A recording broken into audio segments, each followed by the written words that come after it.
that. Another yap session. I don't have a video for this week, so go watch the 1.5 hour video I just posted, and then you can watch this too. But I just watched the Fnaf movie yesterday, and since I did like a little review about it or whatever last time, I was like, oh, it's gonna be like, why not do it again? And then last night when I got home and finished watching the movie, I wanted to write notes. Like, I wrote notes last time to like kind of hit points that I was confused about or didn't really agree with or whatever. And so I did that. So I'm like, okay, I need to do that real quick while the movie's still fresh in my brain. And then I started writing, and I kept writing, and then I kept writing for an hour and a half. And I'm like, I cannot believe I've been writing for this long. I need to stop. But anyways, before I even get into anything, what was my experience with the movie like? Going into it, I assumed that this movie was not going to be good. The things that I've tried really hard before going into it to be spoiler free, not really see anything, but I've just seen a lot about how the movie is not good. So I went into it with really low expectations. I love FNAF to death, right? So like, I'm gonna be happy either way. Even if the movie sucks, I'm sure there'll be funny moments or whatever. I get to see the fucking animatronics that I love and grew up watching and playing on the big screen. I'm excited regardless. So I go in and I'm watching the movie, and I'm like, probably, I don't even know how many minutes in, but like the first half of the movie, I'm like, wait, what the fuck are people talking about? This is not that bad. And then as the movie just keeps going on, the moment I pretty much thought that, it just went downhill so fast. And it's just like, I started noticing a bunch of fucking things. And like the ending, dude, the ending, I think just ruined the whole movie. I think that was one of the driving factors of why so many people thought it sucked. I mean, there are more reasons, and I wrote them down, but like, I don't know, dude, it just fell apart so quickly. Like, I think they had such a strong opener with this fucking movie and whatever that I'll talk about. But dude, whatever. That's like my thoughts. And I'm just gonna get into my notes that I have on my phone or whatever.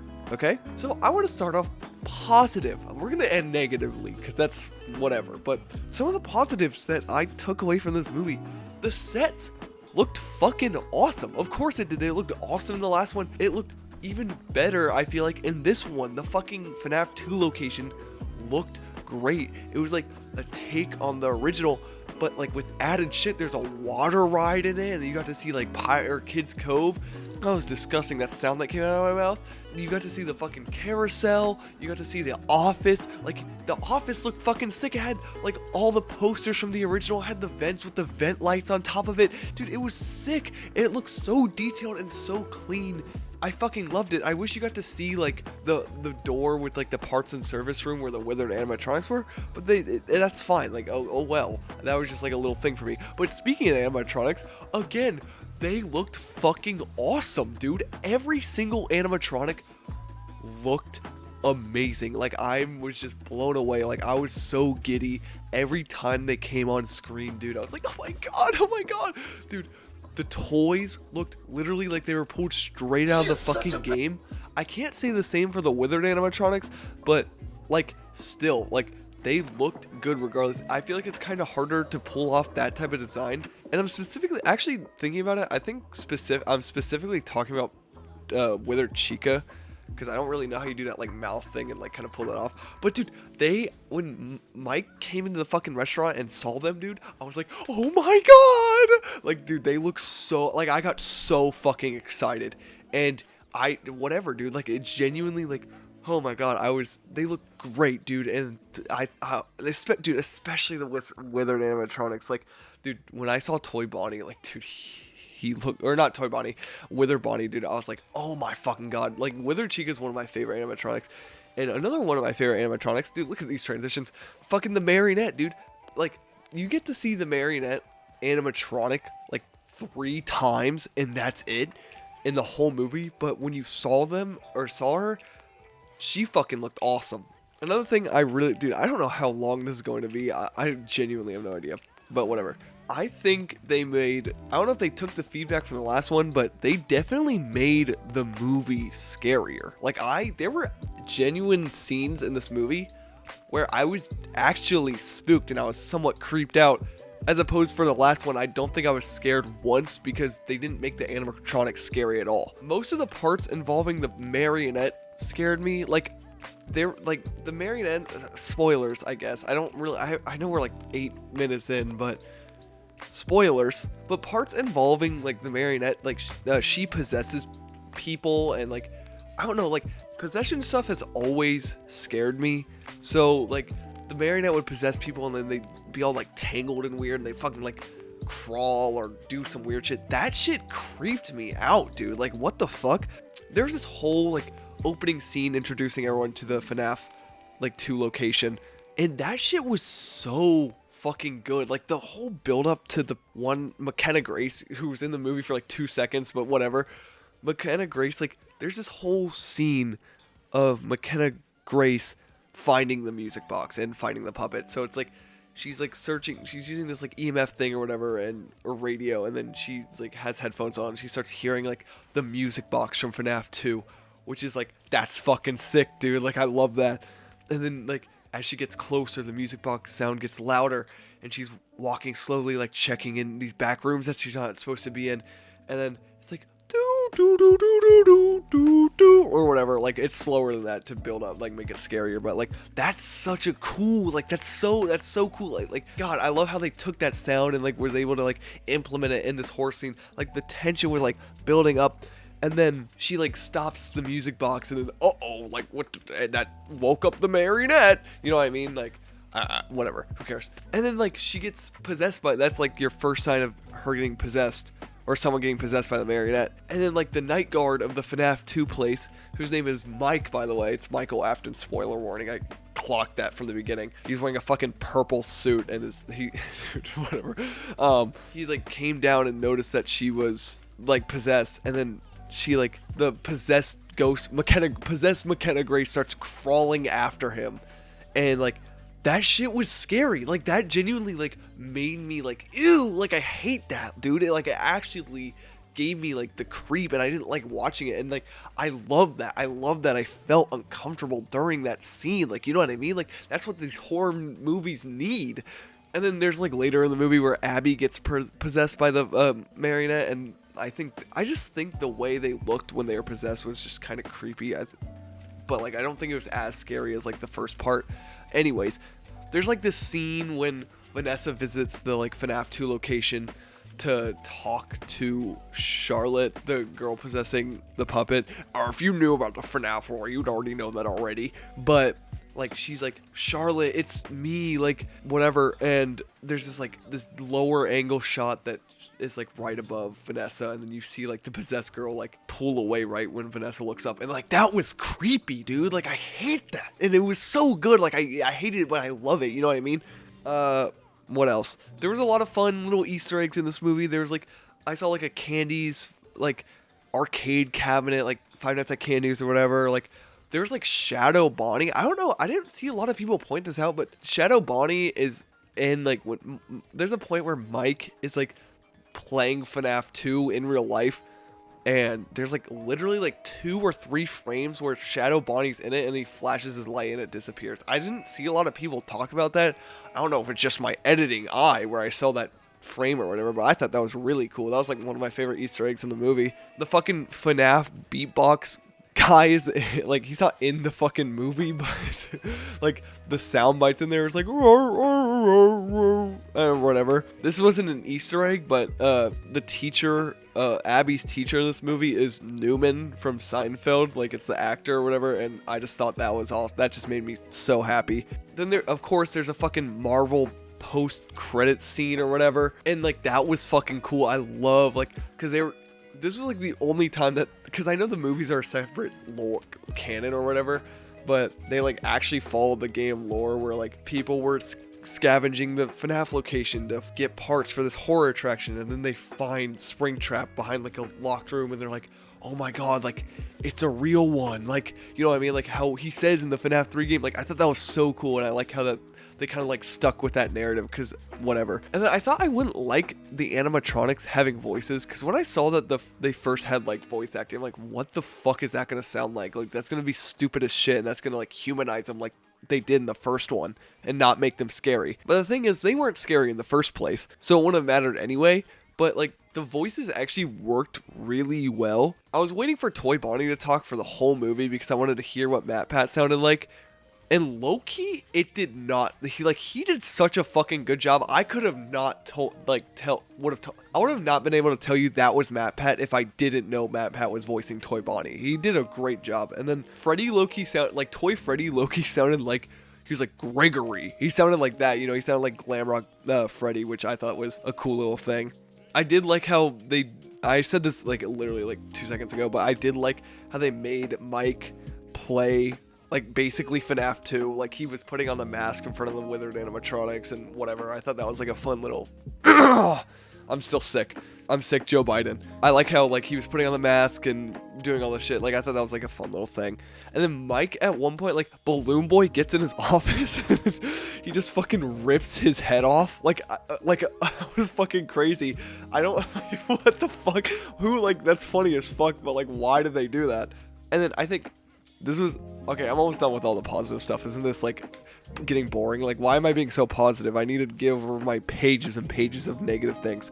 But I loved Vanessa's like dream sequence with William. There's this whole scene where my dad's calling me. Oh, hold on.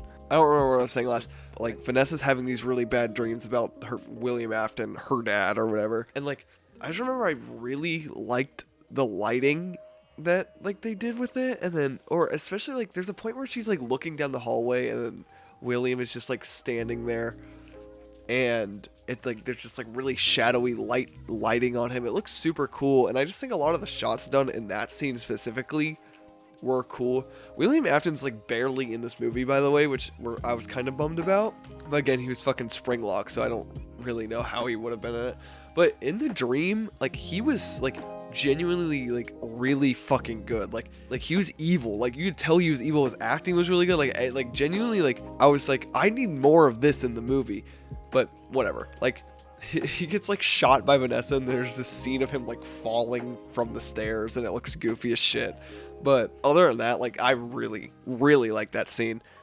Okay, that was all the positives I have written down, and there's probably more that I can't think of. But let's get into my negatives list that is a little bit longer than my likes. Okay. Let's get started. The whole beginning scene of this movie makes no sense. No. Or like, okay, it doesn't make no sense, but there's just so many stupid parts about the opening sequence. Like, oh my god, my dad's calling me again, dude.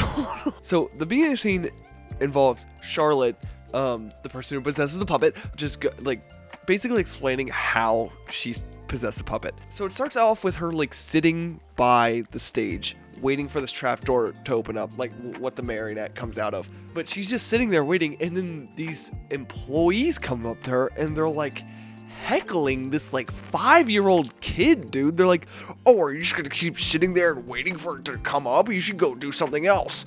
Like, what? Like, why are you heckling this fucking kid? Like, whatever. And then she sees this kid get kidnapped by William Afton, or Spring Bonnie or whatever. Like, she sees him like grab this kid and take him into the back room. And then she starts running up to these parents, and she's like, help me, like, this, I just saw someone get taken, like, a kid needs help. And then the parents are like, oh shoo, the grown-ups are talking. Or they're like, go talk to your parents, I don't want to talk to you. And like, who in their right fucking mind would respond to a kid asking for help like that? Oh my god, it genuinely, like, she's like, oh my god, help me, I need help, there's a kid that needs help. Your first instinct is go like, oh, the grown-ups are talking. That is just the most, like, unrealistic thing I've ever seen in my entire life. Like, what the fuck are you talking about? And then she, like, okay, so she goes into the back room and tries to save the kid. Like, she walks in, and then the kid's, like, laying down on the ground, supposedly unconscious, I guess. I thought he was dead, but apparently he wasn't. Then she picks up this kid and starts walking out of the back rooms, and there's like the scene of her like walking with this kid in her arms, and then William Afton in the spring bodysuit is chasing her with a knife, and then it's like she gets really close, he's about to stab her, and then she walks out onto the curtain, onto the stage, and then she's like, ah, and she screams and gets everyone's attention, and then she drops the kid and she like falls to her back, like she falls down with her back facing like everyone staring at her, and there are visible stab wounds on her back, mind you. I want to make this very clear.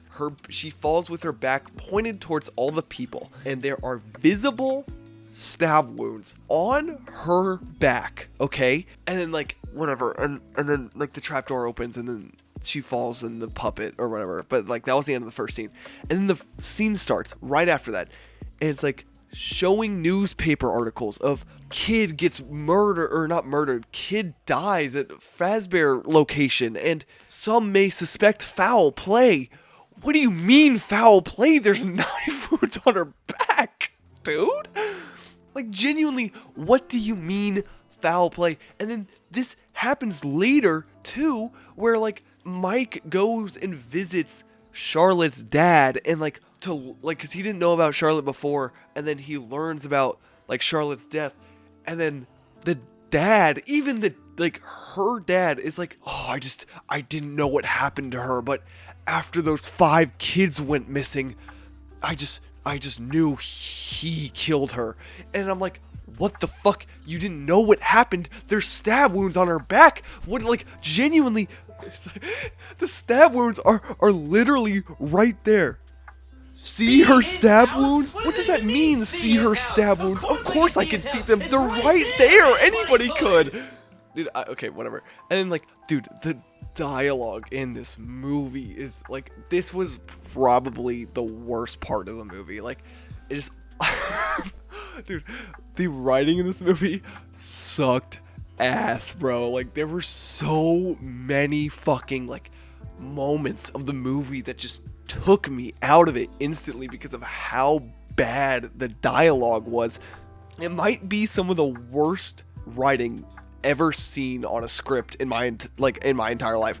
Michael Afton, like the night guard, the moment you meet him, he is the fucking Reddit one-liner warrior, dude. Like, he says, like, so I think I mentioned this. He gets chased out of the fucking building by Charlotte, or the puppet or whatever, when she possesses McKenna Grace, and then he leaves, and as he fucking leaves the building, he's like, oh, huh, welcome back, Charlotte. Like, bro.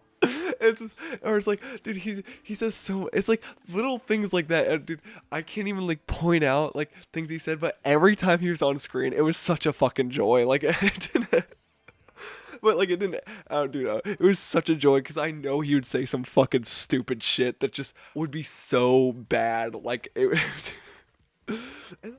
just like the movie was filled with so many of these fucking moments, and like there's a point like where Abby is on the bus and talking to these kids or whatever, and then she gets off the bus and she's talking to this fucking like little twink kid, dude, I don't fucking know, and they're just talking like they're not fucking 11 years old. They're talking, I wouldn't even say they're talking like adults, but their like conversation that they're having is not like any child I've ever met in my entire life, ever, how they would ever talk. It was so like off-putting, like, you know what I mean? Like, you just tell like, why are they, that's the first thing that I thought. I was like, why are they talking like this? Genuinely, like, why are they saying these things? Like, what child would ever say something like this?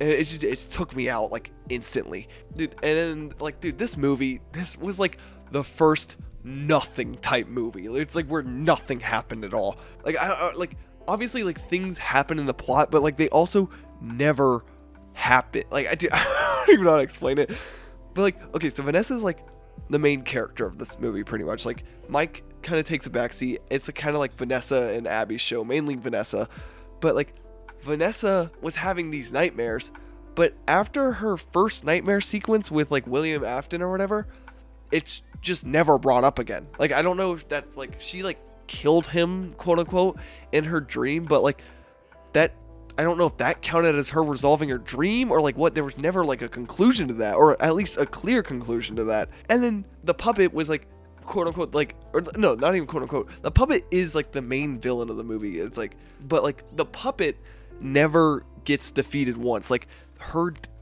Charlotte's dad gives Mike this music box. He's like, I made this for her. Like, the music used to help her sleep. And then she's like possessing Abby, and then he opens up this music box for like 3 seconds, and the puppet leaves, and then it's never brought up again. And like they don't do anything else. They just let the puppet roam free. And then at the end of the movie, it fucking possesses Vanessa, and then the movie ends on like a cliffhanger. So like that plot point never gets solved. I know they're building up for a third movie, but like, dude, whatever. Nothing was resolved in this movie or ever, like, whatever. And there were just like these conflicts that were brought up just for them to be resolved instantly. Like there was no point of the conflicts being brought up because they were resolved literally the same fucking scene or like a few scenes later.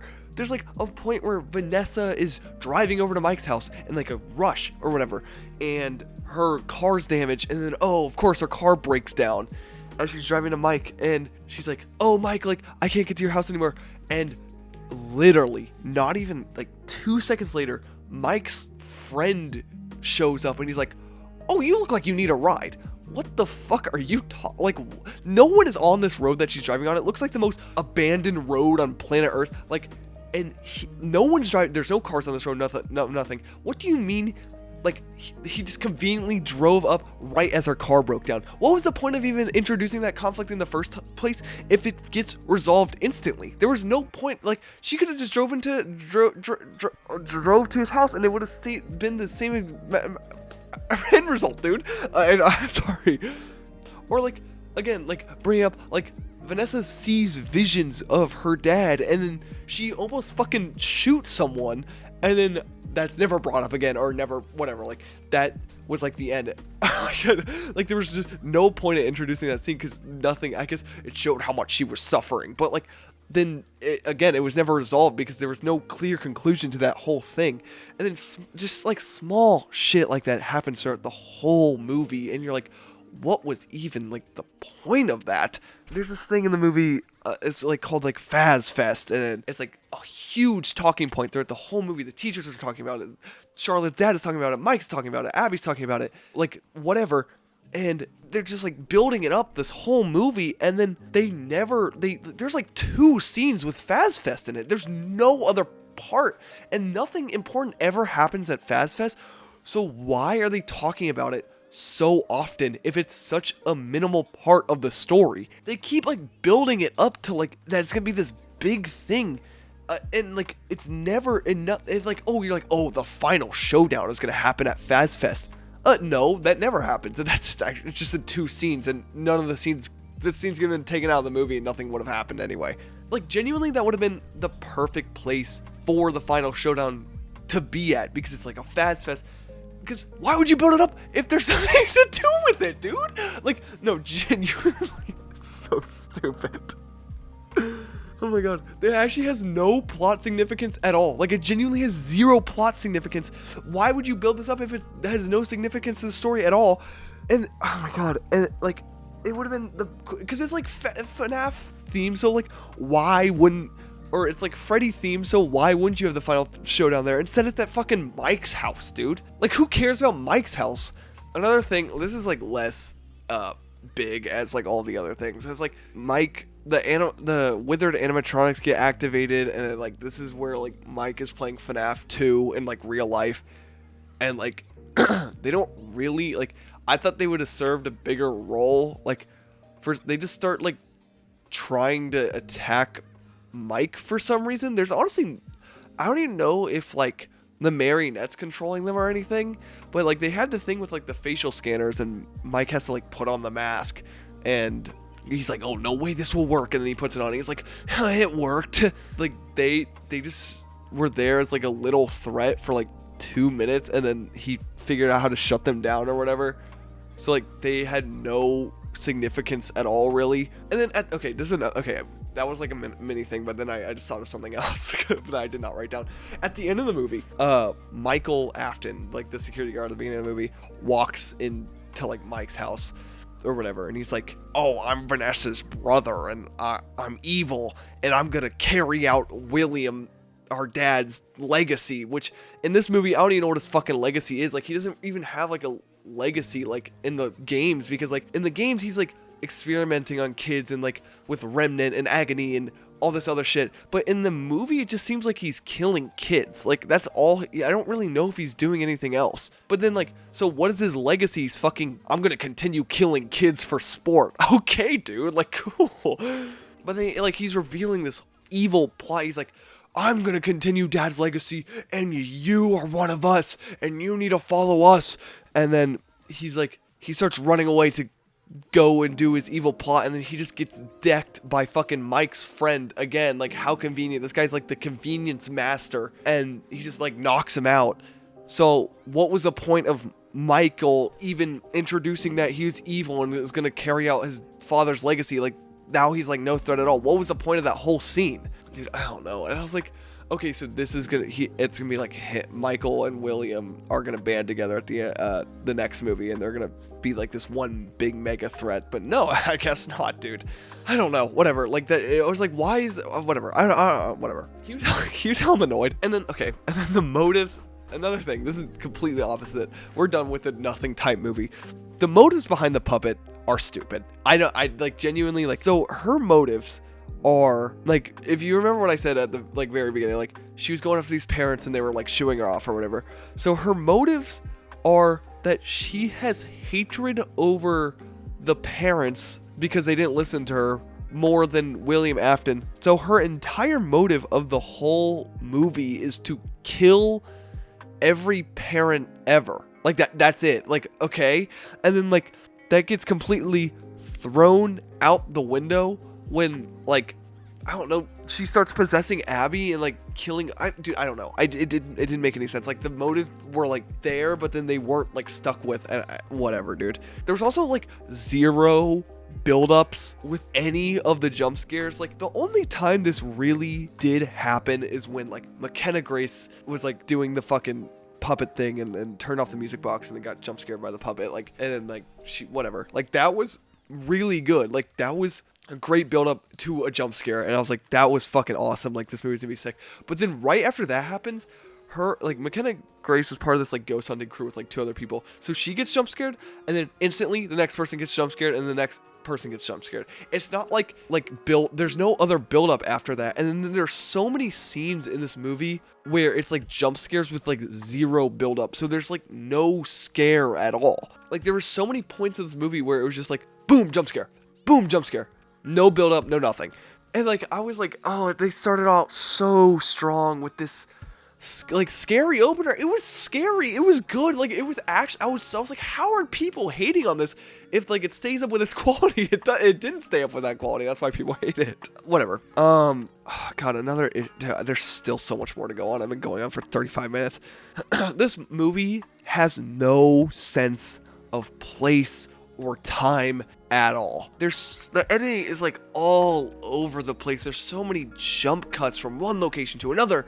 Like, Abby's riding her bike to the Fnaf location and then instantly drives a car to her school. Like, it's like that. It's like there's no time in between things. It's like, I gotta give an example because I don't know how to explain this better. Like, Vanessa, this is like a really small example, but Vanessa is meeting Mike out for dinner, and then you see her walk in and she waves at him from like the hostess stand, and then boom, jump cut to her sitting and they're instantly talking. There's no like them saying hi, no whatever. Like, I know it's like a small thing, but then there's like one, and I'm gonna try my best to explain this, and this might sound, I wrote this down, but I'm gonna try my best to explain it. It's gonna sound really confusing. Okay, so there's this scene where Abby goes to Freddy's during the day, then goes to the science fair, then goes back to Freddy's. Okay? Right? She does all these things, all while Mike is like talking to Charlotte's dad about her death. And then in that time, he realizes that she's at Freddy's. And then as he realizes that she's at Freddy's, she's leaving to go back to the science fair. Hi.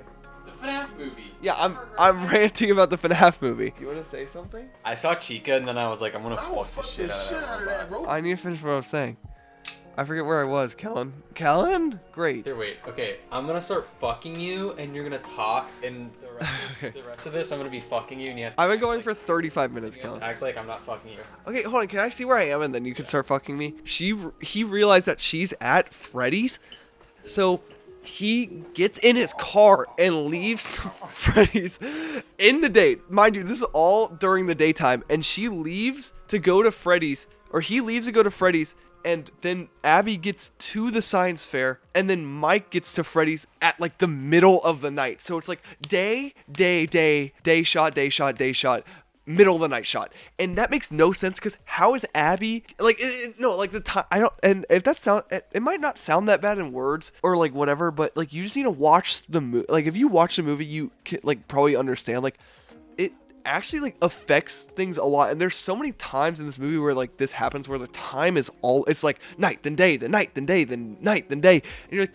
what the fuck is happening? It just ruins the timeline of the whole fucking, like it makes it so confusing to understand which day you're on. Like I don't know, like, and it just really fucked me up because it was like, how does Mike leaving Charlotte's dad's house the same time Abby is going to the science fair, and then he gets there at the dead of fucking night? It made no sense. There's a point in the movie where they start talking about heaven, and I'm like, this is not like an issue or anything. I just thought it was kind of funny.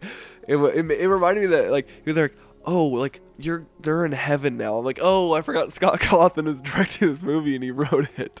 I just thought that was funny.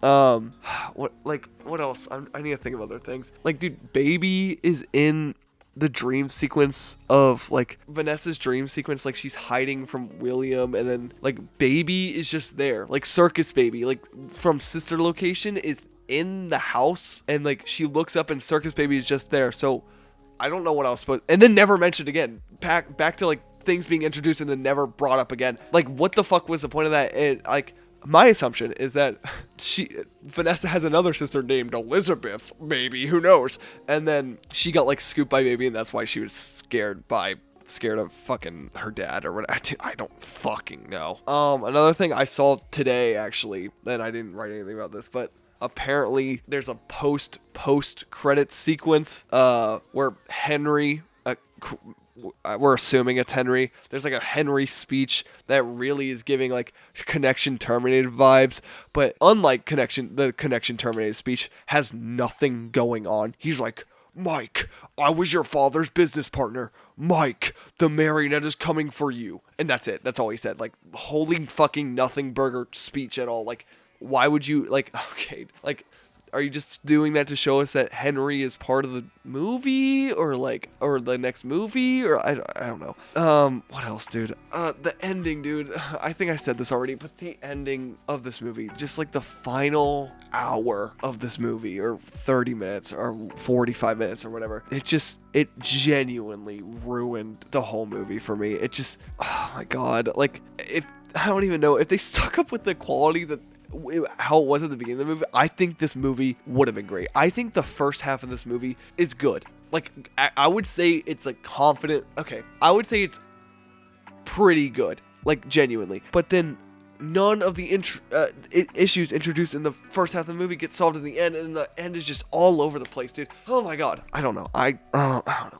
I think, and dude, like, this isn't even me trying to hate on Fnaf. I fucking love Fnaf, dude. Like, I was more than excited to go see this movie because I fucking love and I enjoy Fnaf. But I'm trying to look at it objectively. You know what I mean? Like, oh yeah, like there are like some positives about this movie, but I think the negatives outweigh the positive. And then I'm seeing people say that this, okay, and people are all entitled to their own opinion, but I feel like they're ignoring a lot of the parts of the movie. I don't know.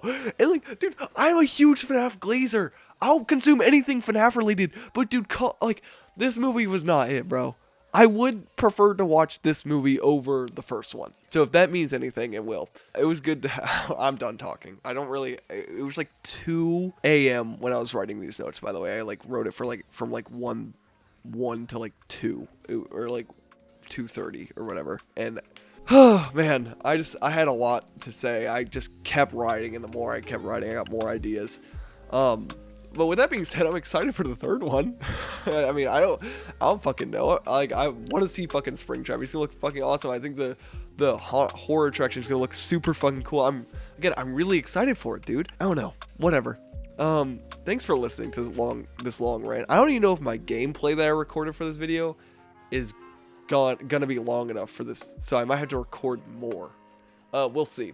Anyways, thanks for watching and listening to this yap session. Sorry for no video this week. I honestly might stop doing Nardsons for the rest of the year just to kind of focus on Ryburns and stuff. Who knows? Anyways, thanks for listening. Let me know what you thought about the movie in the comments below.